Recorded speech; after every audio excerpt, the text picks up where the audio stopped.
Well, hello again, dear listeners. And it's almost goodbye again, at least for a bit. Welcome to the Double Dorje podcast. I'm Alex Wilding, and in this episode I look back, not at earlier episodes or even recent decades, but what it was like trying to get into this path 50 or more years ago. I'll begin, as always, by asking you to please like, better still subscribe, and even better than that, to tell your friends about this podcast.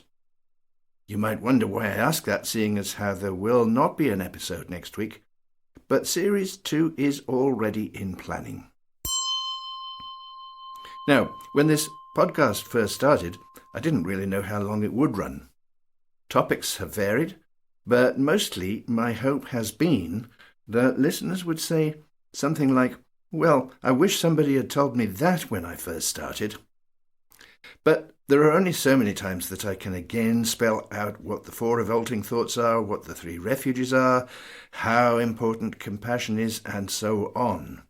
And I feel that I have at least touched, not deeply or finally to be sure, but at least touched on many of those early questions. If you think there are topics of that kind that I've ignored or maybe just forgotten about, then do please let me know. I'm not hard to find on the net. A lot of what I have said has been very general, and I do expect Season 2 to focus on some issues maybe a little bit more specifically. These thoughts drew my mind back to the days when I, a spotty but rather clever young boy, I suppose these days we'd call someone like that a nerd, was first searching for a path. I recall how different things were in those days and how limited our access was to any possibilities for learning. So I thought I'd indulge in a little walk down memory lane in the hope that some of today's newcomers may better appreciate the options that we have now, how lucky we are now, and what a terrible shame it would be to let it all slip by. If a wimp like I was then could do it at that time, then I do believe that you can do it now. I'm thinking mostly about the days before I made real contact with a genuine tradition. Days as a schoolboy in Birmingham, then a university student, and entering the world of work. Even though obviously I was there at the time, it's not totally easy to bring to mind again how narrow the options were for thinking about the real nature of things, or really how narrow the options were for thinking about what sort of life we were going to live. How blinkered we were. Of course, there were people in the world with all sorts of interesting ideas, but did we, middle-class, Middle England, fodder for the world of industry, ever have a sight of those people? Not a lot. I am talking here about popular everyday culture. I'm not making any attempt to describe the thinking and even experimentation going on in artistic and intellectual circles, far from the regular crowds of ordinary people like my own dear family. Strangely, on an intellectual level, it was as if we were ruled by 2 entirely incompatible worldviews, and somehow we were expected to accept both. On the one hand, there was the church. Babies were baptized. When you were asked what your religion was, you said, Church of England, without thinking about it. In due course, you might or might not have sex before marriage, but you would get married, and it would be in a church. When anyone died, they had a funeral at a church. My school wasn't a church school as such, but the good old C of E, the Church of England, saturated the culture. The school even had its own chapel. Not that I ever went in. I think I peeped through the front door once. A few of the kids got keen on religion and started taking communion there, but we looked on them as oddballs. On the other hand, the explanation for the actual world and what happened in it was entirely mechanical. There was gravity, so the moon and the stars followed their paths. There was electricity and magnetism. There were atoms and other particles. Those particles and their behaviours, according to rigid rules, were what underlay chemistry, And when chemistry got complicated, that was what underlay life. If your auntie was a spiritualist medium, you weren't allowed to meet her, and she was written off as a nutcase headed for the asylum. I think she did end up there, to be honest. This dead weight of conventional thinking was, of course, not watertight. At that time, and being a little bit more precise, I'm talking here about the early 1960s, we might not have realised it, but a shift was taking place in the whole of Western culture. Rock and roll had started, so at least in terms of popular music, the hegemony of classical music for the highbrows and light entertainment music for the lowbrows, that was out of the window.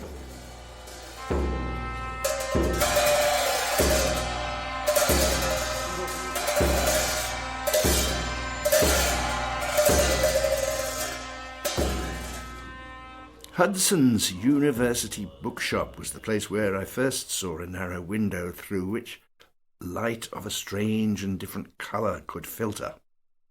In fact, that bookshop was two places. My school was located directly across the road from Birmingham University, where the main incarnation of this bookshop was located. This was the place where most of the books were above our heads, but occasionally some specialist text that you might be interested in could be found. If you won a prize to be presented on the school prize day, this was where you came to make your choice. I'll touch on this again later. More interestingly, the same bookshop had an emanation in the city centre, close to New Street Station. And since it wasn't unknown to, to not attend school during certain periods of time that I was supposed to, and that I shall not explain in detail, this bookshop was included in the regular round of coffee shops, music shops, and other places of diversion. The special attraction, for me, was a basement room where books of less than obvious or even obscure interest were available to be looked at and bought.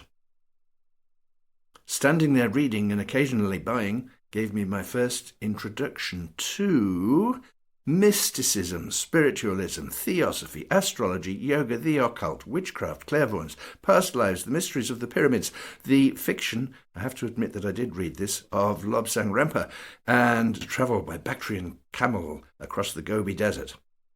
All of these were mind-opening. University, unsurprisingly, provided many, many more possible diversions. There was amateur music to make, there was skirt to chase, but the weird and wonderful still drew me. I started what later grew into an almost complete collection of Man, Myth and Magic, one of those magazines designed to build into a reference work. During vacations, I was a regular at Birmingham Reference Library, which was still in its probably impractical but nevertheless wonderful 19th century body. Later it was reincarnated in an ugly brutalist lump, a building that lasted for about 40 years. Luckily, it never achieved listed status and now has a third incarnation in something much more modern. I've never been inside that new building, and it probably works well, but I tend to doubt whether it has quite the magic that was provided by the light in that 19th century building gently falling from the high windows onto the polished wood reading tables, or the broad entrance staircase with its polished banister and brass fittings gleaming in the greenish light.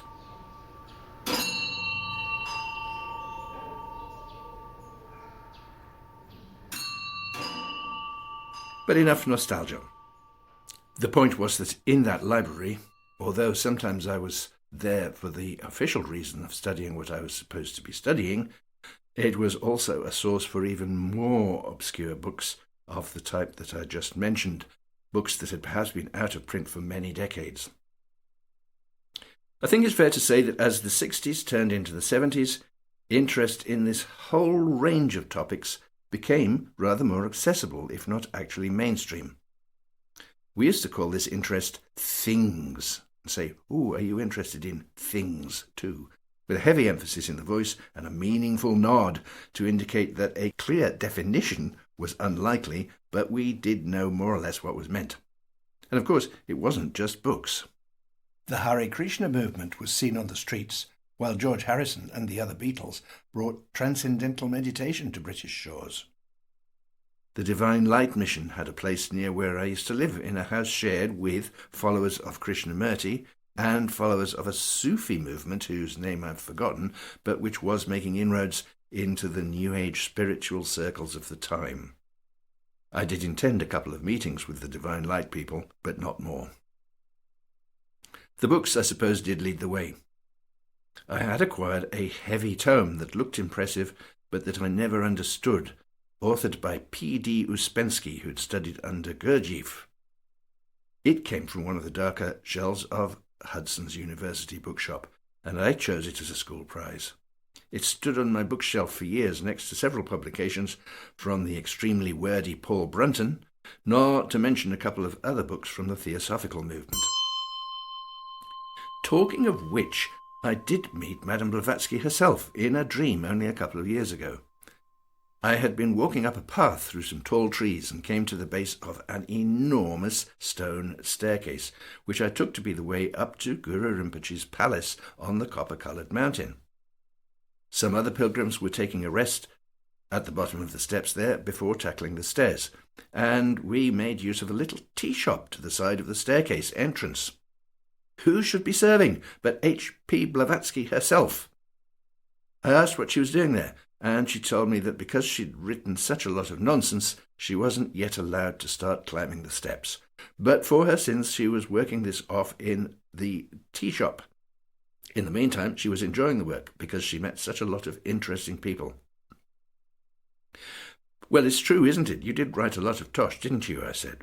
"Yes, of course," she laughed. "But I did get you all going as well, didn't I?"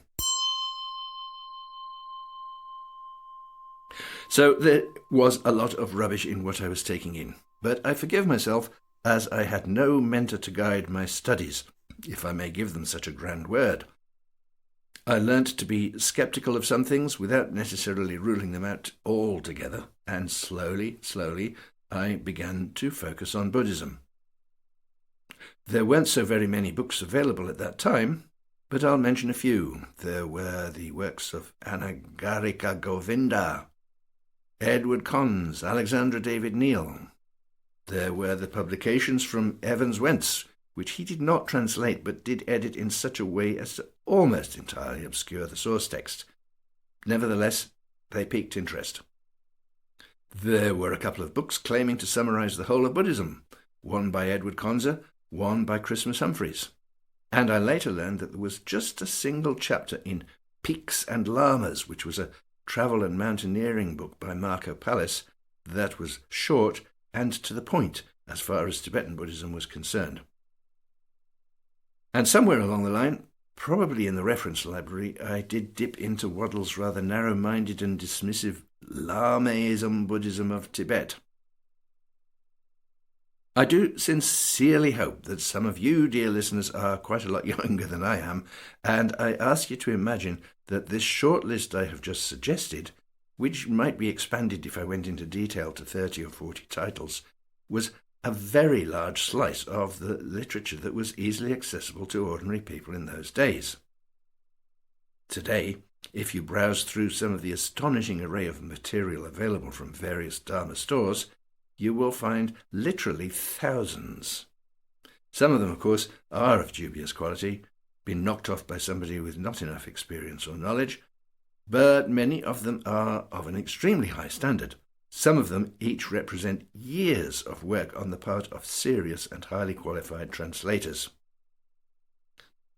A similar thing has happened to Dharma centres.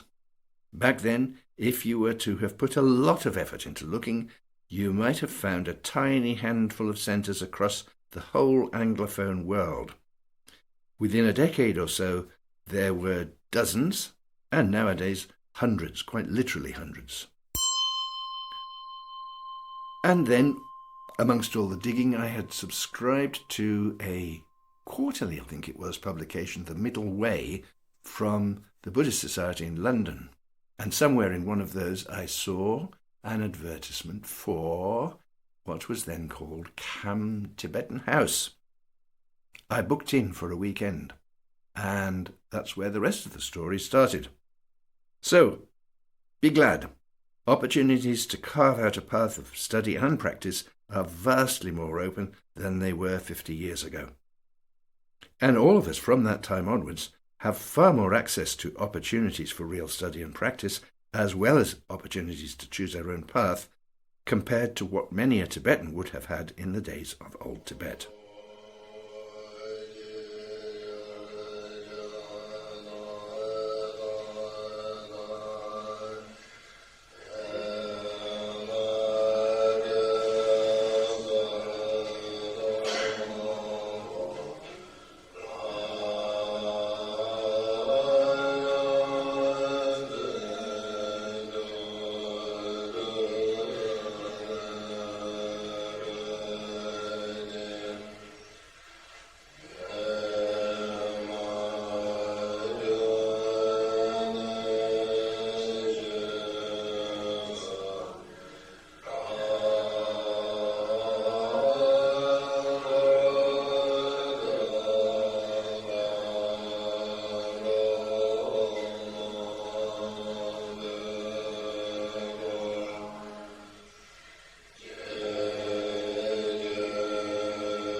So once more, please remember to like and subscribe, watch out for Season 2, and remember that the opportunities are there. You can seize them, or you can let them slip away.